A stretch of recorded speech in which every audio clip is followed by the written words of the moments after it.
Observe this man closely. He harbors a dark secret that has remained hidden for 2 decades. Had the advanced interrogation techniques we possess today been available back then, he could have potentially revealed the identity of the killer much earlier. To grasp the full extent of this story, we need to rewind to the year 1998. It was a cool afternoon in Utah on April 20th, and a couple was driving along a state road near Maidenwater, enjoying the serene landscape that surrounded them. The sun hung low in the sky, casting long shadows over the rugged terrain, as vibrant hues of ochre and green painted the hills in the distance. Initially, the day unfolded with the kind of tranquility that often accompanies leisurely road trips. Birds chirping, the breeze rustling through the shrubs, and the rhythmic hum of their vehicle on the asphalt. However, as they navigated the winding road, something unusual caught their attention, jolting them from their peaceful reverie. Nestled against the backdrop of brown soil and scattered shrubs lay a black sleeping bag, its presence stark and incongruous with the natural landscape. As they drew nearer, a sense of unease washed over them, for the sight seemed inexplicably suspicious, as if it held a secret waiting to be uncovered. Curious about the sleeping bag, they decided to stop and investigate further. As they approached, it became clear that the sleeping bag was unusually lumpy, suggesting something was inside. Noticing that both ends were sealed tightly with silver duct tape and a child's playmat was protruding, they felt a growing sense of unease. By the time they reached it, they could discern the shape of a person curled inside. Startled by their find, they immediately called the police. The Garfield Sheriff's Department responded promptly. Upon arrival, the officers began to carefully open the bag, first unrolling the sleeping bag itself, then removing the playmat. What they uncovered next was alarming. Layers of plastic and trash bags concealed something even more disturbing. A woman's body, her head and face entirely wrapped in duct tape. Despite the weather conditions outside not being below freezing, the body was found completely frozen solid. This discovery near Maidenwater Spring close to Lake Powell would later be known as the infamous Maidenwater case. The killer took great precautions to conceal the victim's identity, obscuring her features entirely. It took years for investigators to establish her identity, let alone solve the case. Hello, friends. This week's case focuses on the unwavering persistence of a detective who never lost hope, as well as the dedication of individuals in the true crime community who volunteered their time seeking answers. Additionally, we'll explore the remarkable advancements in forensic science that have transformed investigations. The remains appear to belong to a woman aged between 30 and 40, of either Hispanic or Native American descent, possessing shoulder-length dark brown hair and a freckled complexion. Notably, she suffered a gunshot wound to the head and was found wearing only a bloodied bra. An autopsy later confirmed that she had been shot execution style, and her fingertips had been removed, likely by the killer to hinder identification. There were also indications that she had been frozen, which preserved her facial features but obscured the timing of her death. Of particular significance was a mole located beneath her right ear, a detail that later proved crucial for her identification. Furthermore, examination of her teeth suggested she had undergone professional dental work, and her tattooed eyebrows indicated that she likely was not homeless and had taken care of herself. Given the lengths the killer went to, investigators believe they were experienced and may have committed such crimes before. Evidence suggested that she had undergone professional dental work and had tattooed eyebrows, indicating that she likely maintained her appearance and was not homeless. This observation led investigators to believe that the killer was experienced and may have committed similar crimes before. The investigation initially focused on the rope used to bind her arms and legs, with hopes of extracting DNA to help identify her. However, sending the rope to the crime lab provided no new leads, yielding only the victim's own DNA. The same was true for the duct tape and other materials collected at the scene. Despite further attempts to cross-reference her identity within the National Crime Information Center, the results remained disappointing. 20 years passed, and the investigation became frustratingly stagnant, particularly after the FBI database and other resources revealed no new leads. However, in 2008, a potential breakthrough emerged. While the evidence was mostly circumstantial, numerous small connections began to indicate a link to Scott Kimball. Notably, the uniqueness of the ropes used to bind the victim caught investigators' attention. They displayed a complex series of knots similar to those found with Terry Kimball, Scott Kimball's uncle, who was also tied up using a rope with identical characteristics. Furthermore, our Maidenwater victim was found wrapped in a children's playmat. When Scott Kimball's son was interviewed, he was shown a photograph of that particular mat and identified it as one he owned, stating he had an exact match. Scott Kimball had previously worked at a meatpacking company, granting him access to refrigeration trucks used for transporting meat. This access could potentially explain how the victim ended up frozen. Known for his brutal methods, Scott often executed his victims and left their bodies in isolated locations, frequently wrapping them in rugs and tape. Methods reminiscent of how the Maidenwater woman was discovered. At the time of investigation, Scott was serving multiple life sentences in Colorado for the murders of 4 individuals. While this connection provided a promising lead, no DNA evidence could definitively link him to the current case, and he staunchly denied any involvement. Consequently, the investigators were unable to charge him with any crimes. The similarities were concerning, but without concrete evidence, the case regrettably grew cold once more. Detective Davis worked tirelessly on the case, never losing sight of the victim. However, limited resources constrained his efforts. Years later, in 2018, he organized a press conference to circulate a postmodern photo of the Maidenwater victim, seeking public assistance. The image quickly gained traction in the online true crime community, particularly on popular forums like web sleuths, where members began their own investigations and analyses of the case. Coincidentally, Sergeant David Sweeney, who was revisiting a cold case, uploaded information about Lena Reyes Geddis to NamUs, the National Missing and Unidentified Person System in the U.S. Accessible to anyone who wishes to assist in identifying missing persons, Lena Reyes Geddis was reported missing from Youngstown, Ohio, in 1998. Interestingly, it was not a detective or a private investigator who made the connection between her case and another. Instead, a private citizen from California named Mandy Hart, who has a keen interest in true crime stories, played a crucial role.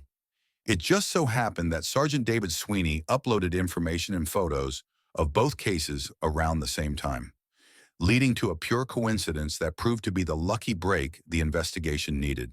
Thanks to this timely overlap, investigators were able to contact Lena Reyes' sister in Mexico, and DNA provided by family members confirmed that Lena was indeed the Maidenwater victim. Lena Reyes, a 37-year-old accomplished ballet dancer with a university degree, was celebrated as the shining star of her family. 2 years prior to her disappearance in 1998, she married Reyes Geddis, a businessman nearly 30 years her senior, in what was his 3rd marriage. Geddis owned a commercial soap chemical business in Youngstown, Ohio. Lena's disappearance was reported by her family in Mexico, but curiously, Edward never filed a missing person report.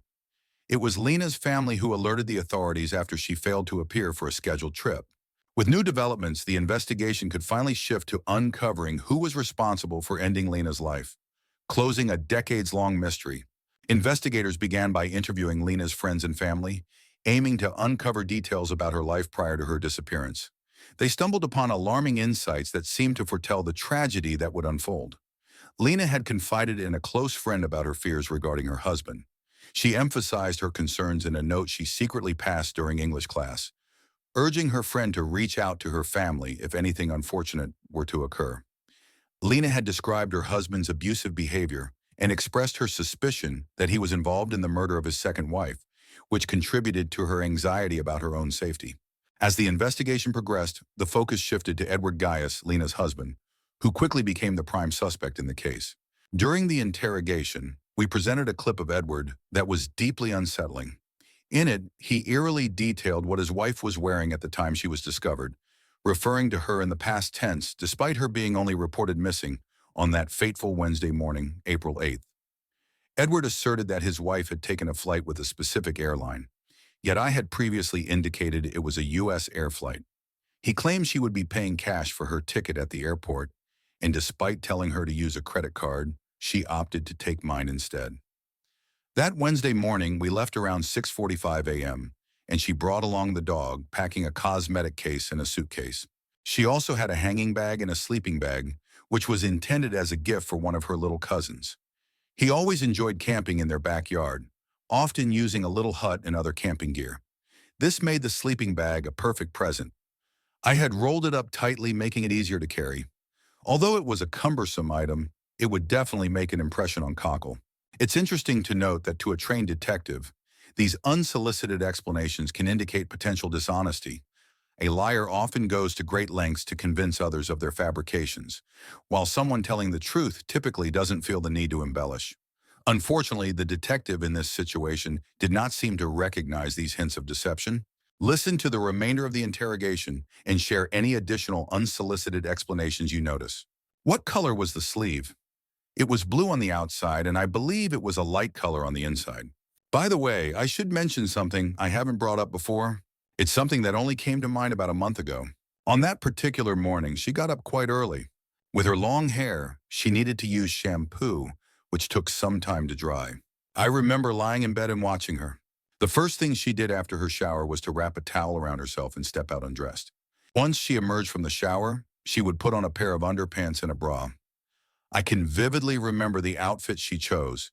It was my favorite set. The underpants were crisp white cotton, adorned with little pictures of apples and perhaps bananas, each about the size of a nickel. The bra matched perfectly, featuring the same cheerful design. After getting dressed, she would begin tending to her hair. In order to check in, she needed a ticket. I handed the skycap $10, instructing him to manage all our luggage and ensure she arrived at her destination safely. I stayed outside the airport since I had the kids in the car. We hadn't really prepared her for staying in the car without needing a bathroom break, which was a concern. We exchanged a quick kiss before I stepped away. The skycap handled all the bags as they entered Pittsburgh Airport, and that was the last moment I saw her. Meanwhile, the interrogator fixated on irrelevant details while asking straightforward questions, and they may have categorized Edward as a key suspect 2 decades ago. Authorities confirmed much of what Lena had reported, revealing clear signs of abuse within her relationship. However, a significant obstacle remained.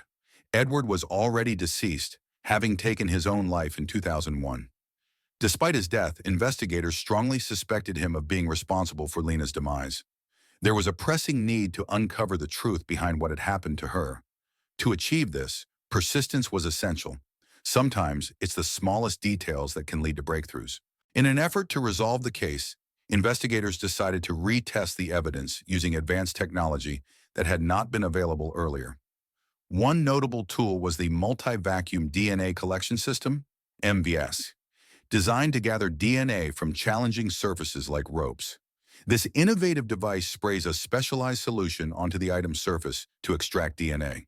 The MVAC device operates by spraying a special solution onto the surface to extract DNA, which is then collected through a vacuum. Everything retrieved by the device is caught in a unique filter, allowing any DNA present to be isolated. Remarkably, the MVAC found 117 different DNA profiles on the rope, providing more than enough material for testing. This innovative technology is a game changer, particularly for cold cases where collecting DNA can be challenging. In the investigation, authorities sought DNA samples from Edward Geddis' family. 2 relatives willingly provided samples. However, a search warrant was necessary to collect a sample from Geddis' son. Once the DNA results were analyzed, a familial match to Edward Geddis was established, underscoring the effectiveness of this scientific method in solving cold cases. This situation highlights the power of forensic science in uncovering the truth and reinforces the notion that it can be transformative for investigations, especially in difficult circumstances. Of course, we must remember the principle of innocent until proven guilty. However, with the overwhelming evidence now available, many are convinced that Edward Geddis is the one responsible for the crime, despite the fact that no charges can ever be brought against him since he is long gone. It is ironic that he attempted to cover up his crime by freezing Lena's body, hoping to obscure the time of her death. In a twist of fate, that icy decision actually preserved her face, leading to the crucial photograph that helped crack the case wide open. But what could have motivated such a crime? I believe that Lena was attempting to leave Edward due to the abuse she endured, and he couldn't bear the thought of losing her or the financial repercussions of a divorce. Additionally, the investigation never delved into whether he was involved in the death of a second wife, which remains another mystery. I genuinely believe that the truth will eventually surface. There are countless missing persons out there, and we often wonder when we will finally learn what happened to them. While I don't have all the answers, I am certain that someone does, and that person may still be out there.